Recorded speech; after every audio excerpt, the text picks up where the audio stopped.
We are live. Coming to you live as Lichtman Live. Say what's up to the people, Dad. Hey, special edition. An unusual Monday night edition because once again, history is being rewritten before your eyes. There you go. Let's see what's happening. We've got the Trump trial starting. We've got conflict between Iran and Israel. Where do you want to start, Dad? Let's start with the Trump trial. And let me say once again how disappointed I am with the mainstream media. They haven't listened to me. They're still calling it the hush money trial. A few brave souls have finally got it right, and so is the judge. It's not a hush money trial. Paying hush money is not illegal. He paid hush money to Karen McDougal, and he's not in the trial for that. He is in the trial for deceiving the American voters and the government in terms of taxes by paying hush money and then allegedly falsely reporting it as though it were a business expense. So stop calling it a hush money trial. Start calling it an election fraud trial. And that also makes it consistent with all these other trials, because they're all efforts essentially, except for the national security case, which is kind of sui generis. But the other two trials are the same thing. Attempts by Trump and his associates to fraudulently steal an election. In the case of the New York case, it's before the election. In the case of the other two indictments, it's after the election, attempting to steal the election.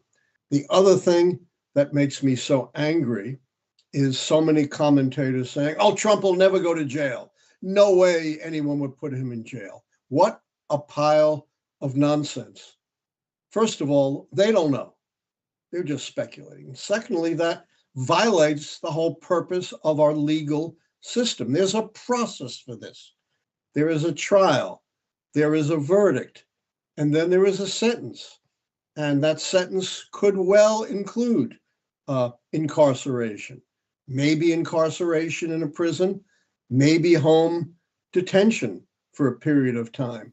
But I am sick and tired of these self-important commentators claiming, oh no, Trump will never go to jail. He could even go to jail for contempt.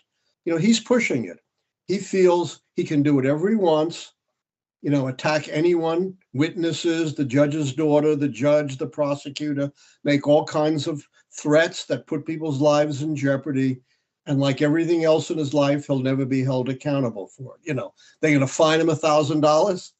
You know, that's like fining an ordinary person 2 cents. That's not going to deter Trump one bit. The only thing that will deter Trump will be to be held in contempt and put into confinement. Again, doesn't have to be prison, but you know, his freedom has to be curtailed, or he's just going to keep pushing the outer limits of the justice system. If anyone else had done this, they would have been in jail long, long ago. The other thing, you know, it's not part of the legal system, but I thought it was rather remarkable, is it looks like Trump was falling asleep in the middle of the trial. Ordinarily, that would mean nothing. But what's the big argument, Sam, that the Trump people have been making against Biden?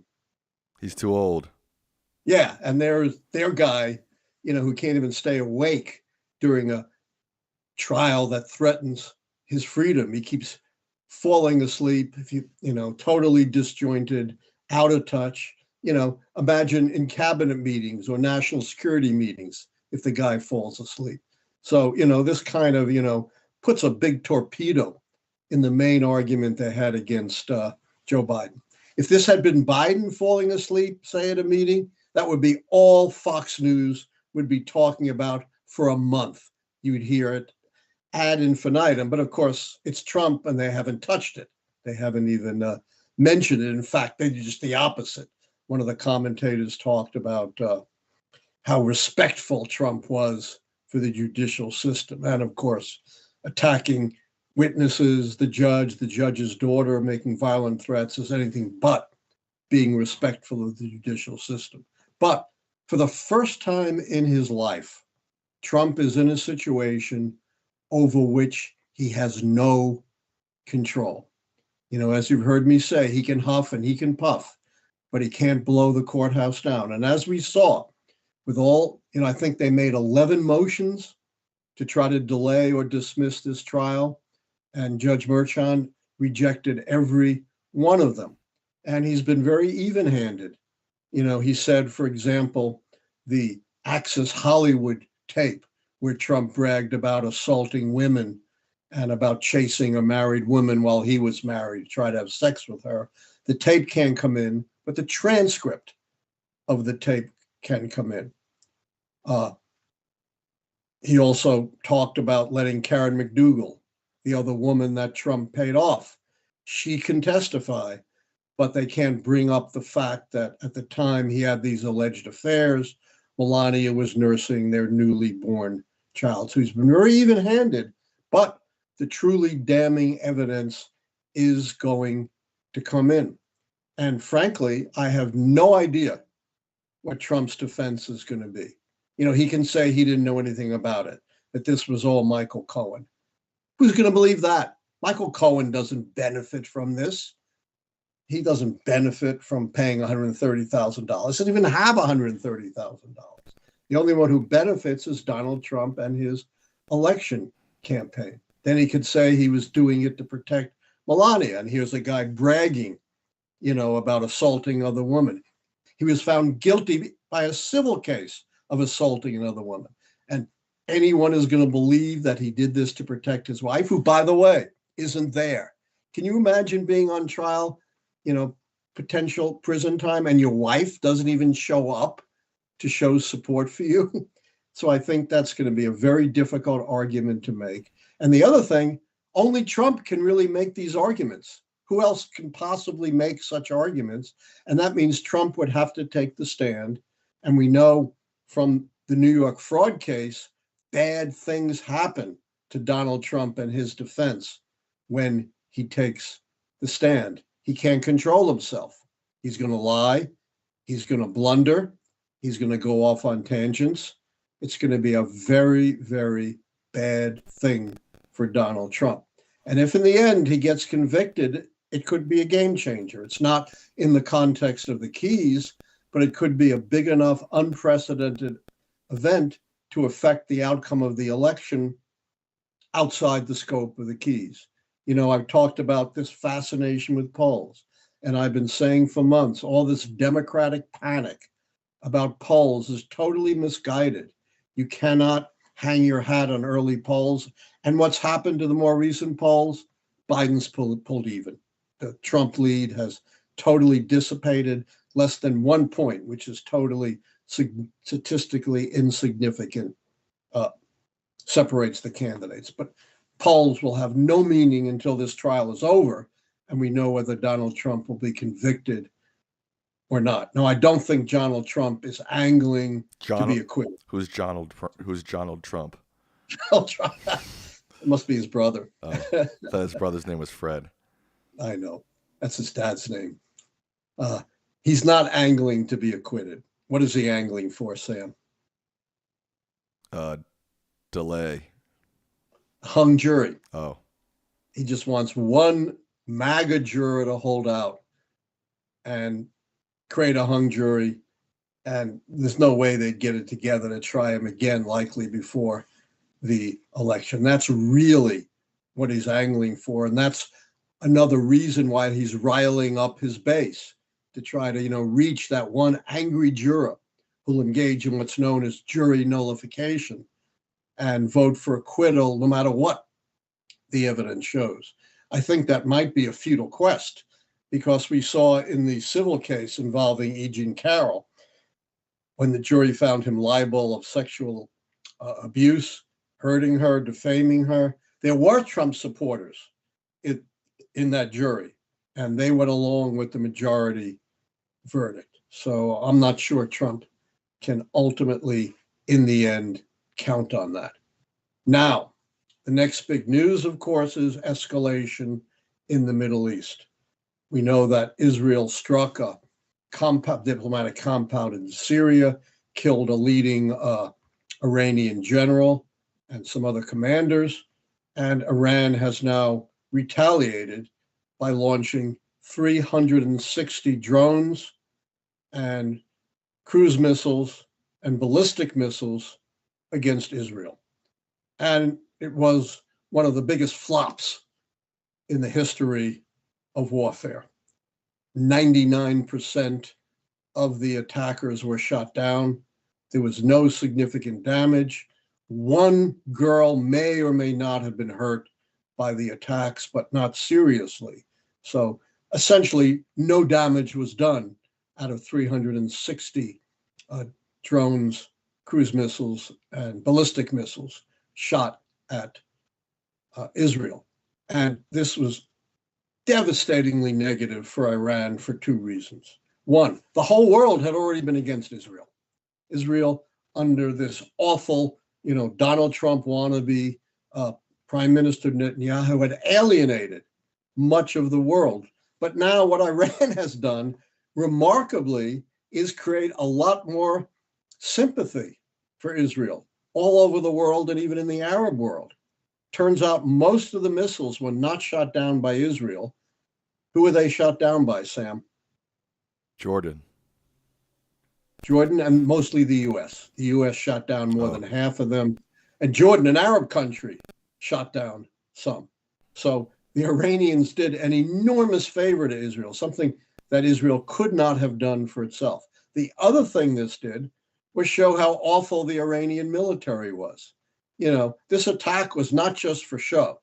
You don't launch 360 missiles and drones of various kinds without trying to do damage.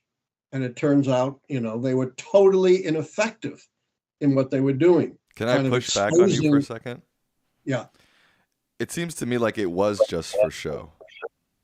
It was just to say, you don't launch that many missiles just for show. Yeah, but what you expect to do some damage, and you want to do some damage. You want to warn Israel that there are consequences for their attack against Iranian personnel.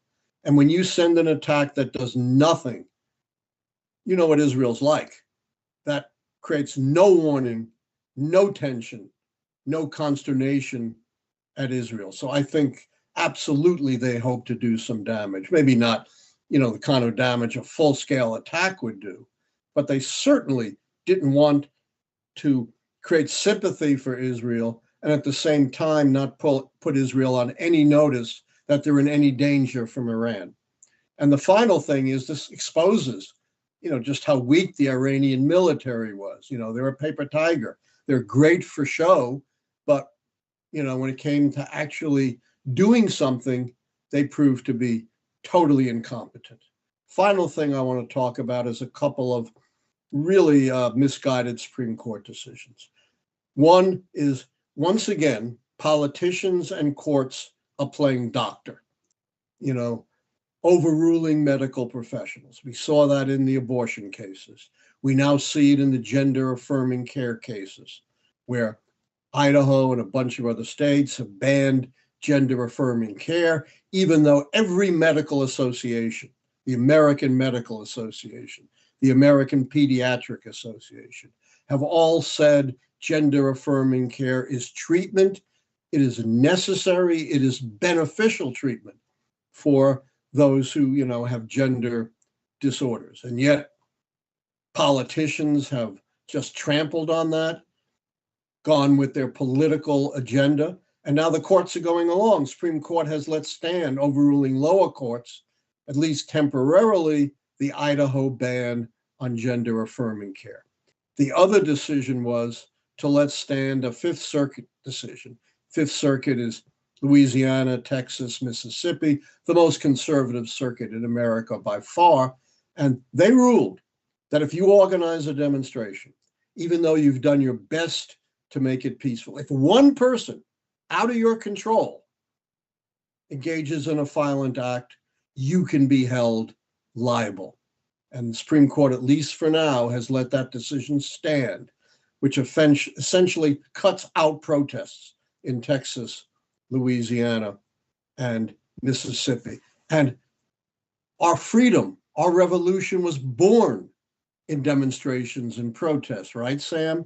The Boston Massacre started it off, the Boston Tea Party, dozens of other smaller demonstrations, the women's movement, the civil rights movement, all gain momentum and effectiveness through demonstrations. Demonstrations are as American, as democratic as any action can be. And yet the courts, once again, seem to be going against our tradition, against plain old common sense, against constitutional rights, and shutting down even peaceful demonstrations if one person over whom you have no control engages in an illegal act.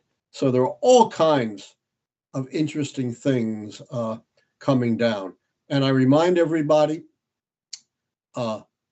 pretty soon on April 25th, the last day of the Supreme Court term, they're going to be hearing oral argument on, one of the most frivolous and most dangerous motions in the history of the country, the idea that a president has absolute immunity for criminal acts he commits, including murdering all his political opponents. The only exception would be if he's impeached and convicted by the Senate. So if he then murders the Senate, he's scot-free and can do whatever he wants and be a dictator for life. Absurd.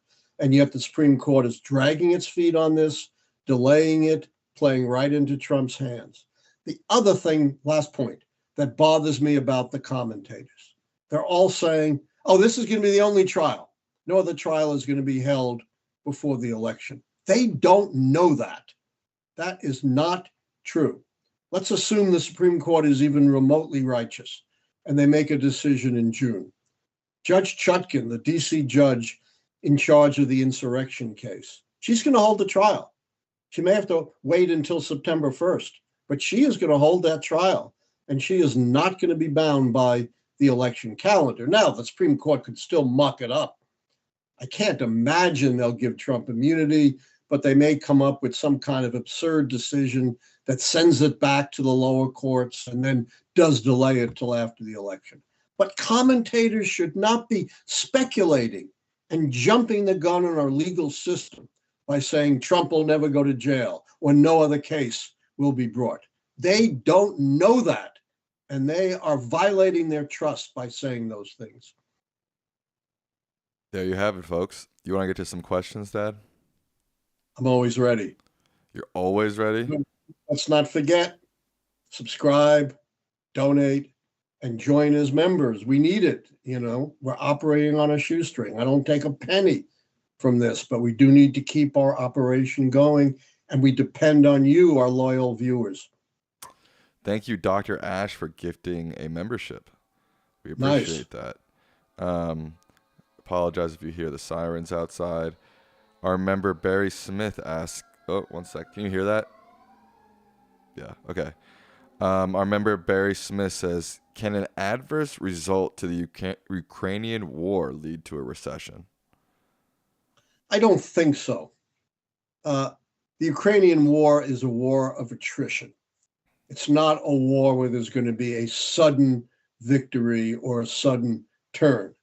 But I have to say, the Republicans are laying blame on Biden, but who's holding up Ukraine aid, Sam? Where is it stalled? House Republicans. House Republicans for months now, just reprehensibly, have been holding up Ukraine aid. We've seen this movie before with the America First movement back in the late 30s and early 40s before Pearl Harbor that wanted to hold up aid to the Allies resisting Hitler. If we had listened to them, Hitler would have conquered Russia or Soviet Union and killed 3 million more Jews and likely conquered England and controlled all of Europe, and the US would have been next. We cannot put our head in the sand and let murderous dictators like Vladimir Putin have their way. And it used to be the Republicans who were the staunchest, opponents of Russia. But somehow, under the America First movement, they've completely turned around and become appeasers of one of the worst, most murderous dictators in the world. Member Sean Matthew asks, what were the key factors driving the contentious relationship between Gingrich and Clinton during their time in political office? And how did their interactions shape American politics in the 90s? Well, do we have 2 hours? It's up to you. Probably not. I'll give the short answer. Newt Gingrich was the sort of Matt Gaetz and Marjorie Taylor Greene before there was a Matt Gaetz or a Marjorie Taylor Greene. He was the firebrand. He was the guy who believed in warfare to the death against Democrats. Give absolutely no quarter. And Gingrich and his allies saw an opportunity to take down Clinton and the Democrats because of the healthcare plan that was the centerpiece of the first 2 years of the Clinton administration. Now, there was absolutely a consensus that our healthcare system needed to be reformed. The problem was there was no consensus on how to do it. 1/3 wanted, a Bernie Sanders type single payer. 1/3, the Republicans wanted no federal plan, just free market operations. And 1/3 wanted some kind of middle ground. Well, Clinton and Hillary Clinton, who we put in charge of the healthcare task force, took the middle ground. But the problem was there was no consensus for the middle ground. Gingrich sensed that and exploited the unpopularity of the Clinton healthcare plan to scheme to take over both houses of Congress in the midterm elections of 1994. That was the time when Gingrich and his allies put out the famous contract with America. Vote us in, and we're not just going to promise things, we're going to make a contract with you to reform our country. And they didn't issue it in the congressional record. You ever read the congressional record, Sam? Oh, many times. Many times. You're the only American who has. They issued it in the, by far, leading magazine with by far the most circulation at the time. You know what that was? The magazine with the most circulation in the 90s? By far. Yes. Playboy. Not even close. Most people think it's Reader's Digest, but it's not. TV Guide. Oh.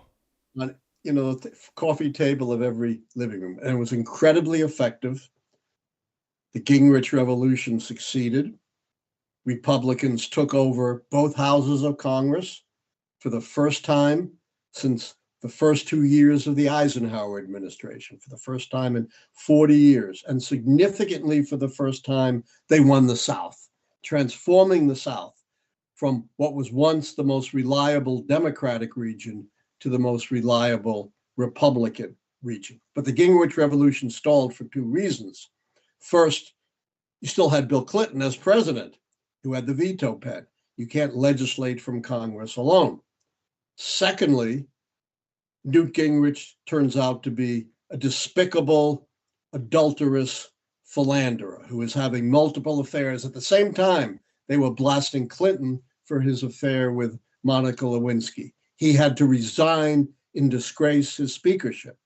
And then Bob Livingston took over. And guess what? Bob Livingston was found to have multiple affairs, and he had to resign. And so they turned to a squeaky clean guy, Dennis Hastert, right? On the honor roll of the moral majority. Well, you know what Dennis Hastert turned out to be, Sam? No. A child molester. Oh, God. He was criminally convicted and sentenced to prison for molesting children, and guess what? Paying the children hush money to shut it up. So there's the story in brief. Yikes. Mike, it's a sordid, awful tale. Mike DeNicola says, "Hey, Allan, I was wondering if you think that Trump will be convicted on any one of the 34 counts. Also, are you turning the military key false following this weekend's Iran-Israel news?"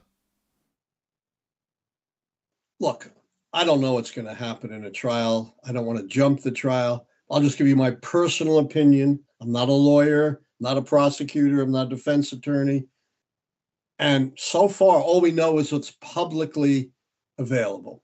And just based on what's publicly available, I have no doubt he'll be convicted unless he can find that one MAGA juror to hang the jury. I think the best outcome for him is a hung jury, but I think more likely is a conviction. Remember, Michael Cohen was convicted for the same thing in federal court. And the indictment, although they didn't indict him, talked about person number one who was directing this. And who was person number one, Sam? Donald J. Trump, or as you like to call The him, idea that, or as you like to call him, Jonald yes. Trump. The idea that Michael Cohen did this for his own purposes is just absurd. Look, we know he paid the hush money. There's no doubt. Everybody, that's admitted. That's not even in dispute. And we know he wrote those checks to Michael Cohen, falsely listing it as a business expense. And as I've said before, the idea that Michael Cohen did it on his own or he did it to protect Melania are absurd, and I think the evidence will explode that. And as many good lawyers have said to jurors, you don't leave your common sense behind when you go on a jury. And those defenses are so contrary to common sense, they just don't fly. That's my opinion. Take it for what it's worth. I will, sir. Let's see. I wasn't paying attention. No. Oh, Samuel, are you like Donald Trump falling asleep at the switch? Oh no. Ian Matheru says, how did the GOP recover from the populist McCarthy witch hunts or the Nixon era? Is the current GOP salvageable? Those are really good questions. The GOP recovered from the McCarthy witch hunts in two ways. Number one, they engineered the election of Dwight Eisenhower, a war hero, widely respected, even among Democrats. Even some Democrats had tried to recruit Eisenhower as a presidential candidate, and a moderate Republican, not a McCarthy extreme type Republicans. Second smart thing they did was censure McCarthy. So that's the second most severe penalty you can do in the Senate. The most severe, of course, is the very rare a matter of expulsion. And then because McCarthy was a despicable drunk, he died young and kind of got removed from the scene. And so 8 years of Eisenhower kind of, at least to some extent, removed the taint of McCarthyism. And of course, Republicans recovered from the Nixon scandal because they found another very appealing face, a very different kind of politician than Eisenhower, but one who also could command a great majority of the American people in 1980 and 1984. And who was that, Sam? I don't know. 1980, 1984? Ronald Reagan. Ronald Reagan, right? The great communicator. It was hard, to associate Ronald Reagan with Richard Nixon. They seem to be totally opposite of personalities. And I don't see who the Republicans are going to find to be an Eisenhower or a Reagan, quite frankly. The only one who conceivably could fit that bill would be Nikki Haley, of the more prominent Republican candidates. But I find it very difficult to imagine this Republican Party nominating a woman of color. Megan Frankie asked, the Israelis insisted that the Iranian consulate was not really a consulate. Thoughts? I have no idea. I was once, many years ago, listening to a diplomat making some point on NPR. And the announcer said, come on, isn't that a double standard? And he said, we're in the intelligence business. Double standard is nothing. We have triple standards and quadruple standards. So, any intelligence outfit, be it, Israeli intelligence or anyone else, they're in the business of misinformation. So there's no way you can know what is true from what comes out of those who have a reason to make you believe one thing or another. Right. The Alex Treefire asks, could Clarence Thomas be close to resignation? I have no idea. He is 75. He has had health issues. I don't think he'd resign during the Biden presidency. I think if, God forbid, Trump became president again, absolutely he would resign. I don't know, unless health just compelled him to do, if Biden won, if he would then resign. Right. Trump's attorney asked if Trump could be present to attend SCOTUS's oral arguments on the 25th. Is that likely? Because he is legally bound to attend his own criminal trial. And wanting to go and hear a legal argument is not a ground for excusing him from compulsory attendance at the criminal trial. Now, the judge could, make an exception, but I'd be surprised. You'd be shocked? I'd be shocked, but I've been shocked before. Theo Meal asks, why did Trump keep the foreign policy failure key despite his betrayal of allies in Europe and the Kurds, but Biden might lose it over things that weren't his fault and don't directly touch the U.S.? Well, I think these things do touch the U.S. Unfortunately, almost anything that's significant and violent around the world affects the U.S. because our strategic, economic, and political interests since the end of World War II really have no limit. The other thing is, one of my favorite quotes, I'm not sure it's genuine, but it's attributable to Herbert Hoover, and it does guide the keys. Herbert Hoover says, when you're president, you get the credit for the sunshine and the blame for the rain. It doesn't do you any good to say it's not my fault. Good point, Dad. Andrew says, Allan, great news. RFK has fallen to 9% in RCP and even lower on other polling averages. He is not going to turn the key with that dynamic. Your thoughts? That's right. He's looking like he's going to fizzle. Now, as I think you've heard me say, I'm not going to make a definitive call on RFK for a few months because it is so volatile. He's all over the map. But I'd be surprised if, come July, that he is going to settle in at over 10%. And I'm not even certain how many ballots he's going to be able to get on. That's still, a matter that's very much up in the air. Marcellus Wallace says, who was your favorite president that you've met? Barack Obama. When did you meet him? I met him when he was still a senator, and we talked about the keys. And then he said, come see me in my Senate office and we'll talk some more. So I called his Senate office. I got some very officious bureaucrat who said, you have to send us a fax. And I said, screw that. He asked me to come. I'm not sending you a fax. Forget it. And I never did get to see him again. You're too good for a fax? Pardon me? I said, you're too good for a fax? I just, wasn't going to do that. Probably a mistake. Probably not the first or the last I've ever made. Right. Your brilliant mom says I should have sent the fax. I think so too. What? You can't send a fax? You're too good for that? Just put off. Okay. Ezra Kirkpatrick with a $10 donation. Thank you, Ezra. They say, I know you've said that there is no key for abortion, but couldn't it affect other keys, such as a third-party candidate losing support, given... Absolutely correct. That's a brilliant commentary, and you're right. Things that are outside the scope of the keys can affect keys, and you're 100% right.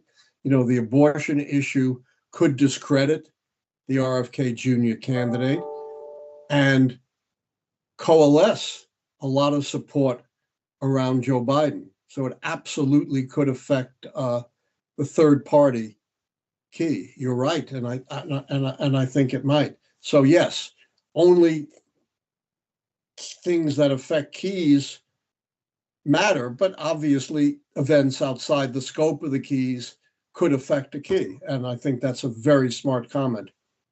Our good friend Miles Wolf asks, how would you compare Gary Johnson to RFK Jr.? How would I compare Speaker Johnson? Gary Johnson, Well, Gary Johnson was a real candidate. He had been a governor. He had a real platform. I think they're totally different. RFK Jr. is a bogus candidate. He has absolutely nothing to offer the American people other than his name. And to the extent he ever says anything, it's absolutely detrimental to the well-being of the American people, like his anti-vax stance or his comments about reviewing again those convicted for the January 6th insurrection. He has absolutely nothing to offer the American people. And the only reason he's floating at all is because of his name. Riley P. asks, why do states like Vermont vote heavy red for governor, yet completely blue for president? Yeah, it's a good question. Even Maryland has done that, right? Maryland has had a number of Republican governors, Bobby Ehrlich, Larry Hogan, and for decades, it's voted overwhelmingly for Democratic presidential candidates and for Senate Democrats. I think the difference is they think Republicans can run things. They don't like the policies, particularly the national policies of Republicans, so they're not going to vote for them for national office. But moderate Republicans, Massachusetts, Mitt Romney, Vermont, moderate Republicans have done well. And, more recently, there was a moderate Republican governor of Massachusetts. So moderate Republicans have done well for governor elections, even though they go nowhere in national elections. Thank you, Hamlet, for becoming a member. Riley P. also wants to know, can I buy a signed copy of your book? I don't know how you would buy it, but you can send it to me, with a return box, and I'll sign it and send it back to you. The Alex Treefire with a donation. They say, I wonder if stopping Iranian drones leads to a military success. Not big enough. It's not big enough. It's certainly a minor success. And what it could do, again, events in the Middle East are so unstable and it's so hard to know what's going to happen next. And I'm very reluctant to make decisions on snapshots, but it could stave off, a military failure because it's diverted attention from what's going on in Gaza. And as I said, it's been the biggest boon to Israel that one could imagine. And it's been a big boost to Biden and the U.S. Hamlet asks, I know the trial is not being televised, but do you think that is the correct decision? Televising it is a double-edged sword. It lets people be more informed, but will also create a circus. What do you think? I am absolutely 100% in favor of televising. This trial is of immense public value, importance, and interest, and it should be televised. And it's a myth that because you have trials televised, they turn into circuses. There is no way this judge, who's been on the bench, for 17 years, we've seen how he's in total control of his courtroom. There's no way, just because, there's an eye in the back, that this is going to turn into a circus. So I think it's a huge mistake, a colossal mistake of historic importance, not to let the American people see what's going on, which also facilitates spin by Donald Trump. Because we're not actually seeing the trial, Donald Trump could come out and all the networks and cable outlets are going to cover him and make the most outrageous statements about what's going on in the trial. Darn, I keep pressing the wrong button. Do you think Benjamin Netanyahu would declare war on Iran? No, I don't think he's going to declare war on Iran. He doesn't have to. When was the last U.S. declared war? Afghanistan? World War II. Oh. 1941. We fought, dozens of wars since then. None of them declared war. So you don't have to declare war to engage in hostilities. And I don't know what Netanyahu would do. I think it's incredibly unfortunate that we have someone as extreme as Netanyahu. You know, they call him the Israeli Trump, in charge of Israel. But if he has any sense at all, he's not going to escalate this conflict. Nobody benefits if there is a real war between Iran and Israel. Which Democratic star would you have given the charisma key to, or would you give to? The last one was Barack Obama in 2008. Very few. Again, these are once in a generation. John F. Kennedy and Franklin Roosevelt. That's it. I guess they're asking, current Democratic star that might. I don't give anyone. Right. Doesn't mean someone can't emerge, but so far there ain't a Franklin Roosevelt among them. Right. Will you go on Valuetainment again for 2024? What is that? Valuetainment. Do you know what that is? No. It's probably some. Is it some kind of television show? Maybe. I don't know what it is. So we don't know if he's going to go on it again. If you don't know what it is, nobody does. Valuetainment. You're the media maven. Right. Quinn Jackson asks, if Congress passes Ukraine aid and Israel and Iran stop firing at each other, would it be more likely for the foreign policy keys to be both true, split, or both true? I believe Truman split the keys. How often do I answer hypotheticals, Sam? Almost never. Right. But I will say this, that would certainly be very beneficial to Biden. How the keys may come down always depends upon the circumstances. The devil is always in the details. But clearly, that would be beneficial to Biden and could affect the keys positively for him. Yes, sir. Pierre Holmes says, Biden nominated Ketanji Brown Jackson to replace Justice Stephen Breyer. Do you think POTUS will get another opportunity to fill a Supreme Court seat if he wins a second term? I think there's a fair chance. We talked about Clarence Thomas. Obviously, he's 75. He's had a lot of health issues. He was just absent from an oral argument without explanation. He wouldn't want to quit under a Democratic president, but it's conceivable he could be compelled to do so by health. Preacher 1138 says, if Trump loses, will he run in 2028 and would he get the GOP nomination? I think obviously I don't answer hypotheticals, but the bigger question is would he still be alive in 2028? When he be in his 80s? And if you look at the guy, I mean, if you see the pictures of him, he looks like, he's minutes away from some kind of serious, I'm not a doctor, just impression. He does not look healthy to me.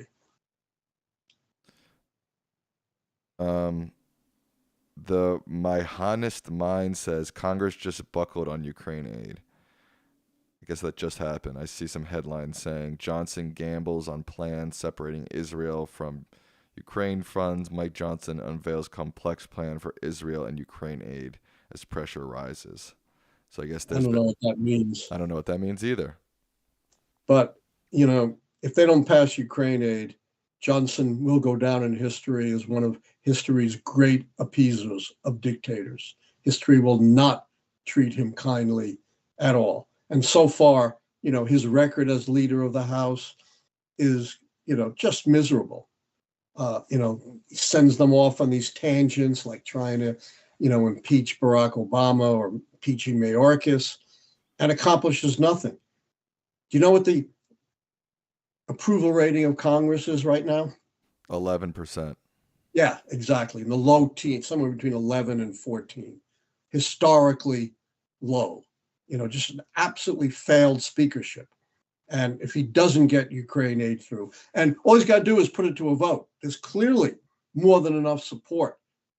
Maybe not all Republican. You don't need all Republican. You need 3 to go along with the Democrats. And there's way more than that willing to support Ukraine aid. If he appeases this dictator, history will not be kind to him. KA says, what are your thoughts on the pro-Palestine protests across the country today? Unlikely to flip the social unrest key, right? No, they're not big enough to threaten the stability of the country. So there are always sporadic protests, but not big enough to turn the key. Captain M90 says, do you think in a fragile coalition, fringe junior partners usually have greater influence than their senior partners, like Marjorie Taylor Greene hijacking the GOP or what Manchin did to the Democrats? Very, very smart point. Here's how these marginal fringe people get influence. And they're a little bit different, although similar. Why did Manchin have influence? Because Democrats needed him. They had 50 seats, right? They couldn't govern without Manchin.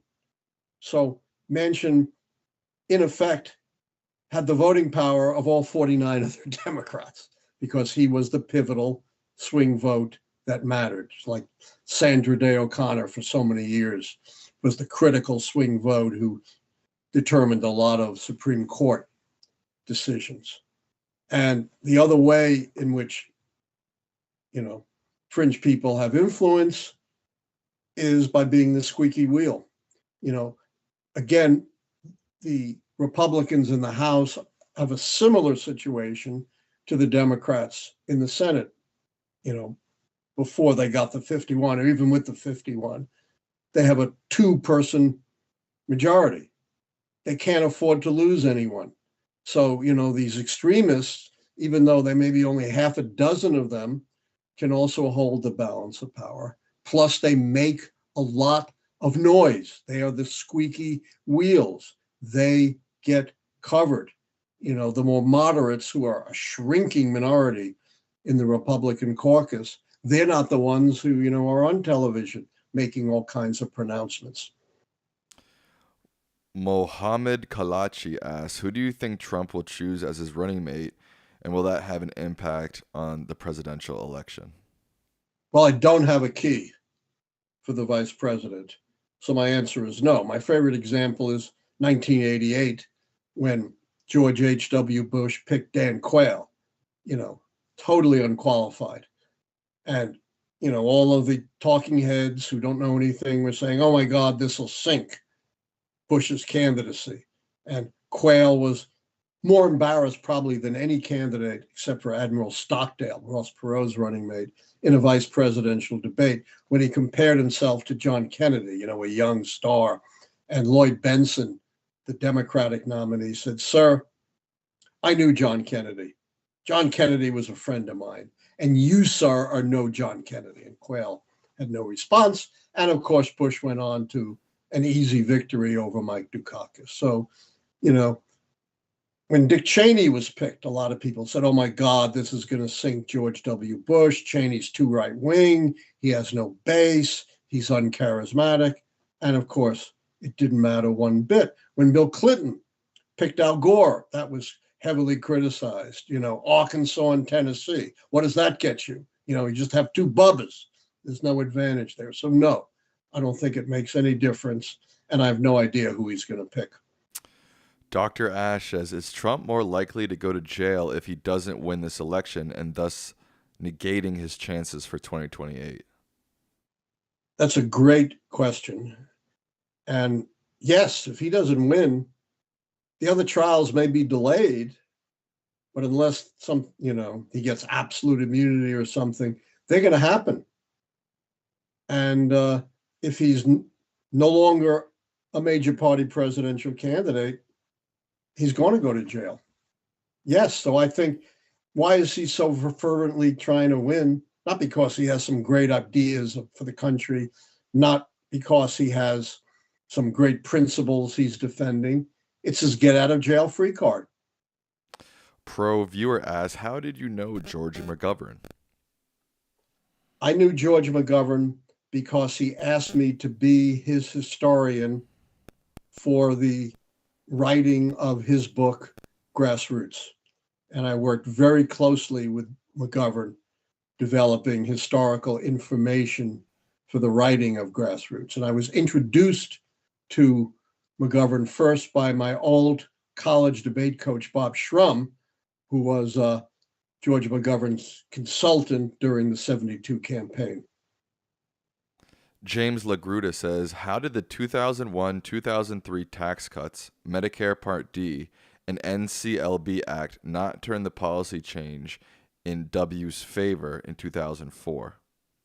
They might have. I don't remember. I did predict that W would win in 2004. I don't recall whether or not I turned the policy change key, but the bottom line was there weren't enough keys to predict his defeat, so I predicted his win. In fact, I did a tour that summer with your wonderful mom, Karen Strickler, of Scotland, Wales, and England, predicting George W.'s re-election. And we were lucky to get out of those countries alive. Let me tell you, that did not make us very popular. But as I say all along, these are not endorsements, Sam. What are they? Predictions. They're predictions. Doesn't mean I endorse any of the candidates. I predict one way or another. And as you've heard me say, predicting Trump in 2016 did not make me very popular in 90% Democratic Washington, D.C., where I teach. Zach Halperin says, has there ever been a time in U.S. history comparable to when a political figure like Donald J. Trump has taken control of a major political party like he has? That's a really good question. And the closest we could come would be the Democrats just prior to the Civil War. When you had President James Buchanan, and you had a split within the Democratic Party between the pro-slave South, and it was not an anti-slave North. It was a North led by Stephen Douglas, who believed in popular sovereignty. So in effect, the pro-slave forces had taken control of the Democratic Party prior to the election of Lincoln and the outbreak of the Civil War. Brennan Ziegler asks, could passing Ukraine aid turn military success key true? And do you think there will be mass social unrest from Republicans as a result of the trials? Well, so far, the mass social unrest from Republicans has been about 24 desultory protesters outside the courthouse in New York. And in none of the indictments did any significant number of protesters show up. And by the way, who hasn't shown up for the trial or any of his indictments? Melania, his wife. Can you imagine being on trial for your freedom and not having your wife sitting there to support you? So this is a lot of blowhard stuff from Trump. But as your brilliant mom points out, the danger is not a civil war or mob action. The danger is when Trump incites the MAGA base. It just takes one lunatic like those who gunned down the worshipers at the Tree of Life synagogue or gunned down the Hispanics in El Paso. It just takes one, just convincing one to commit a horrific act of violence. And that's the real danger here.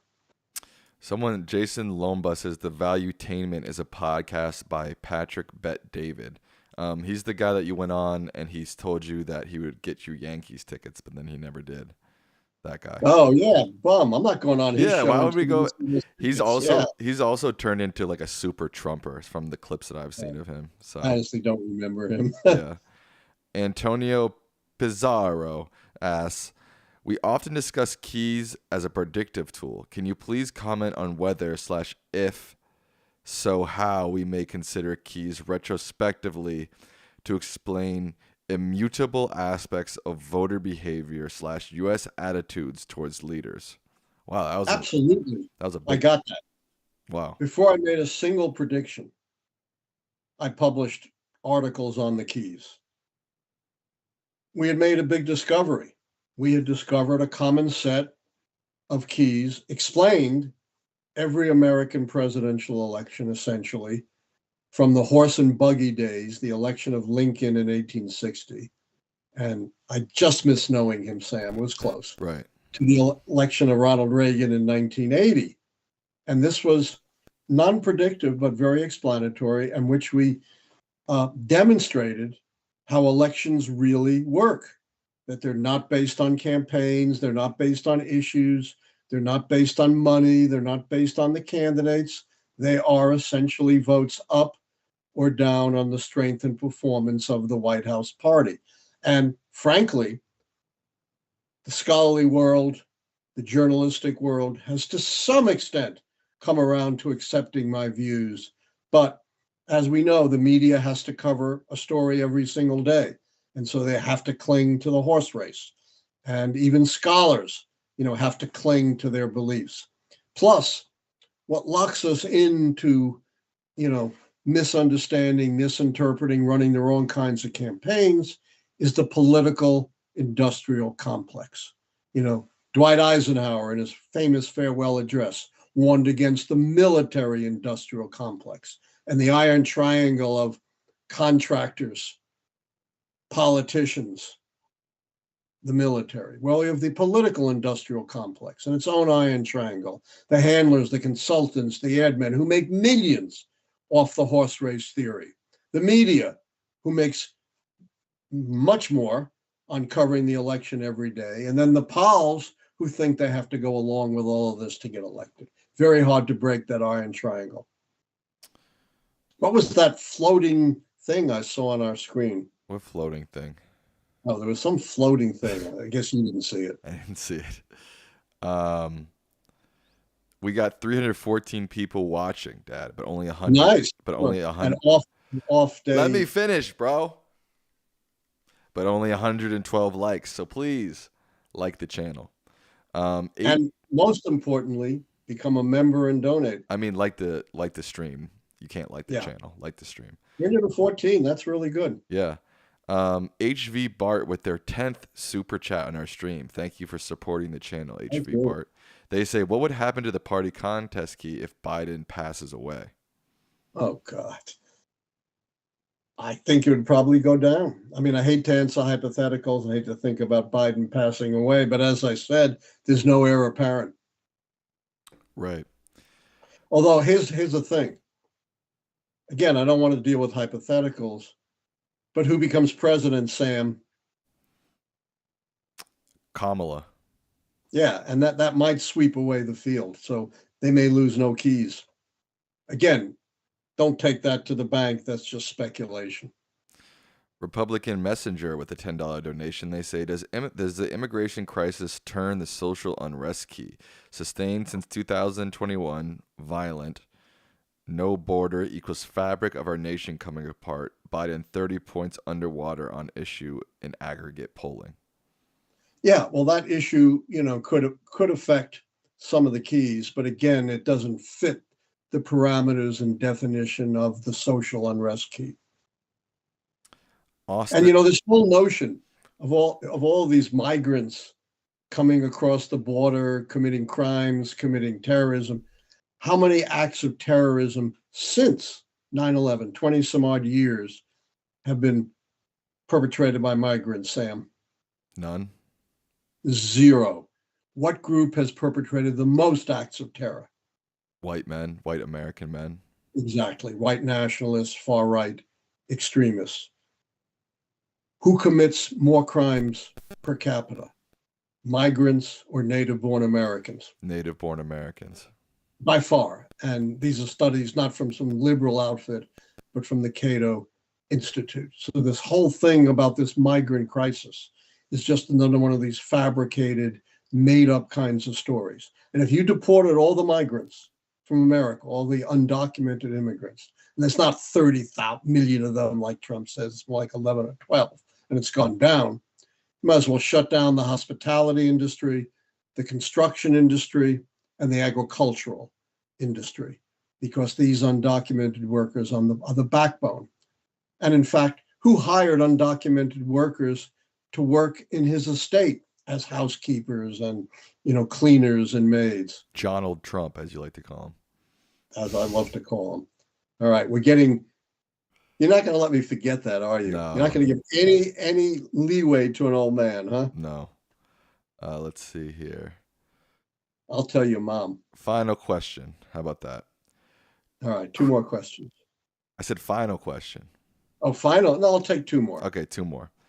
Christopher Wilson says, could Gerald Ford have hypothetically turned the scandal key true for the GOP in '76 if he had thoroughly repudiated and refused to pardon Nixon? Absolutely not. The scandal was already baked in. It was the worst scandal to that point. I think there have been worse since in U.S. history. No way to overcome it. Let's see. I think that's the last question. I don't know if we have another one. Diane Johnson just became a member. Thank you, Diane Johnson. Nice. Does she have a question? I don't see one from her. All right, are we done? Yeah, let's wrap things up, Dad. Here's one from Ross Goldberg to end us, because Ross Goldberg is not a member, but a very loyal viewer. He says, will it matter that most Americans still don't think the economy was better under Trump if Biden wins both of the economy keys? Keys are the keys. You don't go outside the context of the keys. And again, that can change. I just did a whole commentary on sort of the retrospective on the Trump presidency for Scripps Howard. And the truth is, presidencies always look way better in retrospect than at the time. People tend to forget the negative side and just remember the positive. Do you know what George W. Bush's approval rating was approximately at the end of his presidency? Was it any good? No. No, it was 34%. By 2018, he was over 60%, a swing of almost 30 points. And every president, maybe not a 30-point swing, but every president has had a major swing once they're no longer in office. So, in fact, Trump's post-presidency bounce is lower than most presidents get. All right, with that, we will wrap up the show. Thank you, Alex Mammon, for a $10 donation. They say, thank you for the show. Thank you for your donation. And thank you to our members. Our newest one is Ernest Belzeal. Thank you, Ernest, for becoming a member. Thank you. Any final thoughts for the people out there, Dad? Yeah, this trial is very important. Don't denigrate it because there may be yet more important trials. 34 felony counts is incredibly serious. So, as I always say, keep your eye on the big picture and forget the polls and the pundits. And donate and join. And we will be live on Thursday. This was a bonus Yes, episode. So don't forget you're testing the stamina of an old man here. I'm testing the stamina of an old man here. So don't forget, we will be live on Thursday. Tune in. Thank you for tuning in tonight. Thank you. Have a good night. Good night.